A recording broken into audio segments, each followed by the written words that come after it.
Why was Chelsea the right move for you?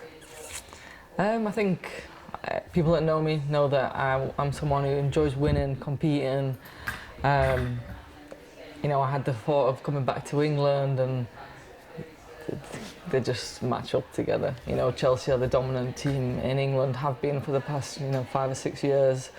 So yeah, it made sense to come back, and obviously a new coach who I know really well from my time previously at Lyon. Yeah.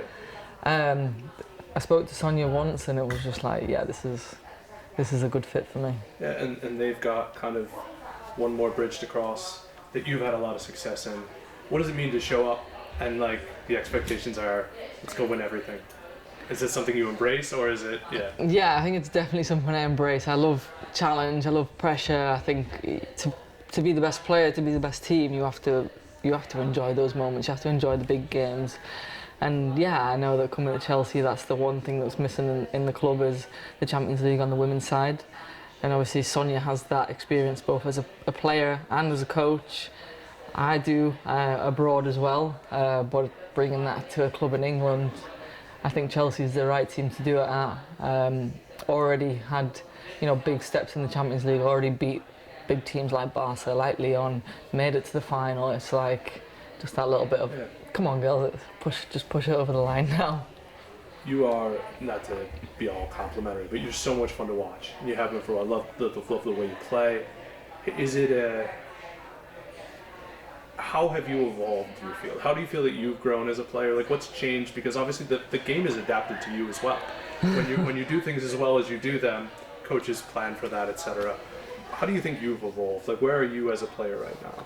Yeah, I mean, I think I've evolved a lot over the years. The player that I was 5 years ago, I'm a different player now. I think also to do with injuries, that kind of happens, but you have to adapt. I think, I've been speaking to some of the girls who've been injured at Chelsea, and it's like, you have pain and these things hurt and you change, but you're still a good player. You can become something else that maybe you didn't do before. I think when I was younger, it was all about energy, running up and down as much. I would run more than anybody. That was like my thing. It was like, if you want to run, I'll run more than you. Then it was like, okay, now I want to do with pace, with power. Then it was like, now I want to combine. And I think being at Barca as well, then I learned another new style about playing with teammates, how to find spaces that not only are good for me but good for other people. I think that's how my game's adapted over the recent years. I've maybe not had that influence of people seeing Lucy Bronze just every time bang. Right. It's a much more measured approach to it, where I pick my moments. I really want to try and get the best out of the players around me. I think that's something that, growing up through my career, I've realised the best players are the ones who make the players around them look the best as well. Yeah. And it's a team at the end of the day. I want them to succeed more than I do, because it makes my job a lot easier. So yeah. Who were those players for you growing up? Because I haven't read that. Did you have players growing up that you said, that's what I want to do?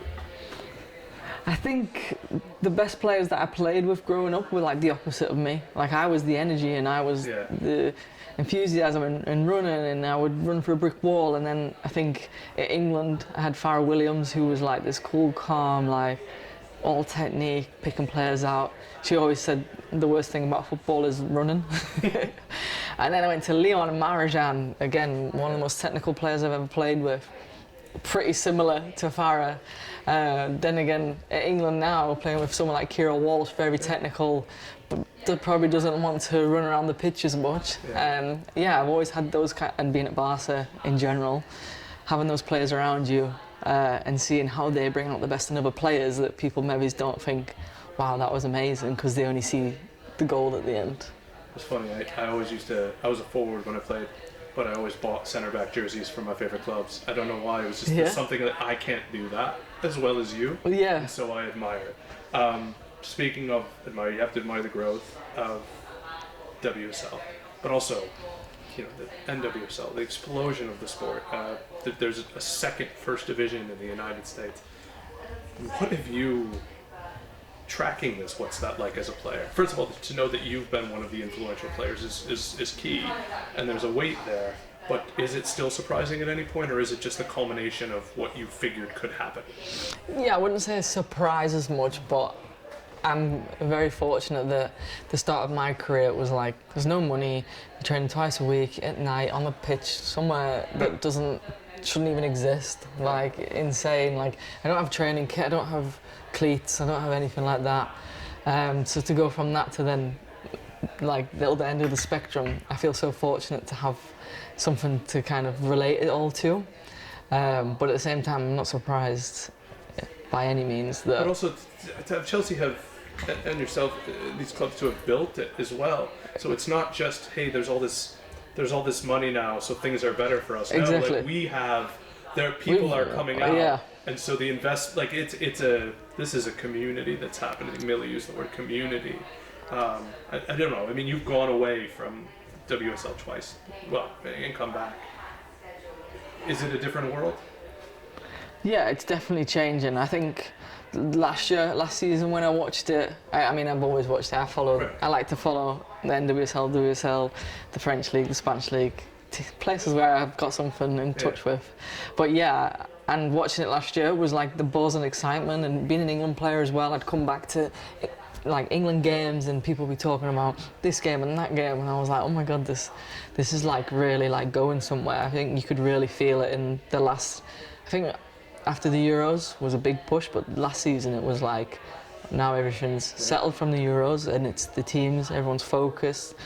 There's more buy-in from clubs, from players, like from the fans even as well, and it's just going, smashing through these ceilings that people keep putting on us. It's pretty clear you love the game, but not like the way that everybody is. It's the way you speak about it. There's a passion there. Is this lifelong? You in the game? It's like one day you're a coach, like that sort of thing. Can you see yourself in that situation?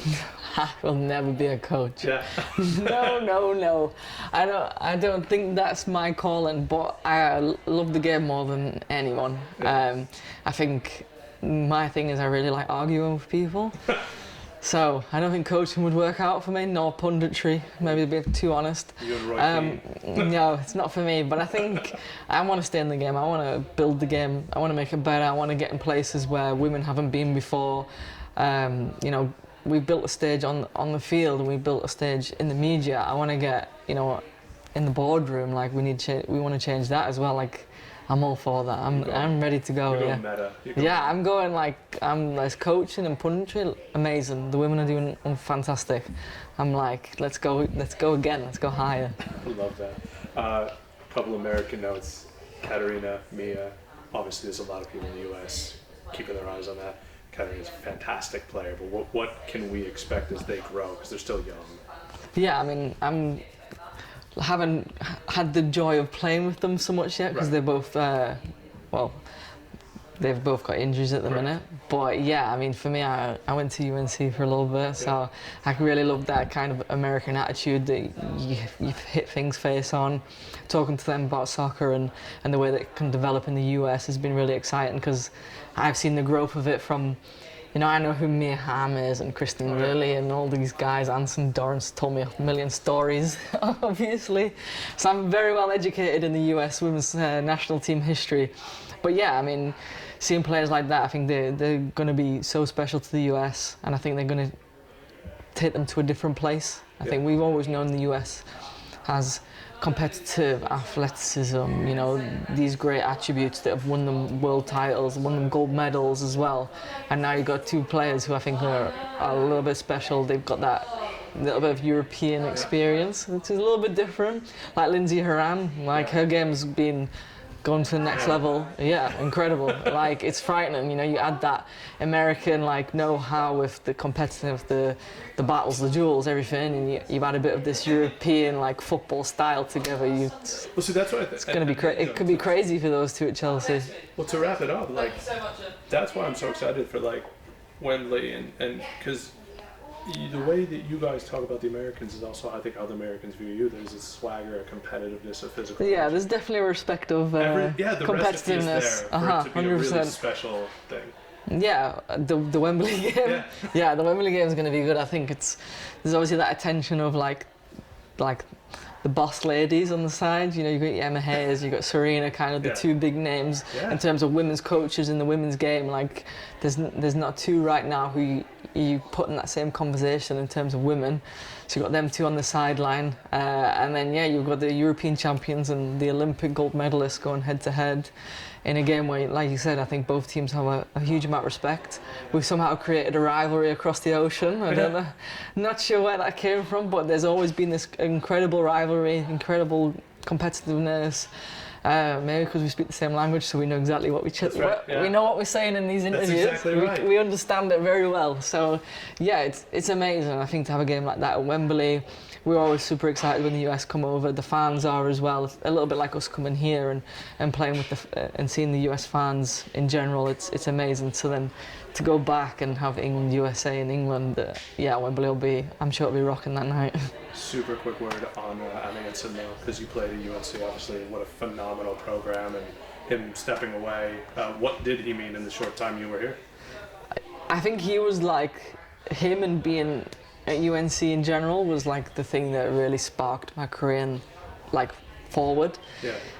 I was already competitive, I was already an athlete, but he was like, no, like there's being competitive and then there's being like a killer. Like you said, like you kill everybody in front of me. Like it was like winner takes all kind of thing. I loved that. I think that mentality that I learned from my short time there and the players around me, and Anson especially.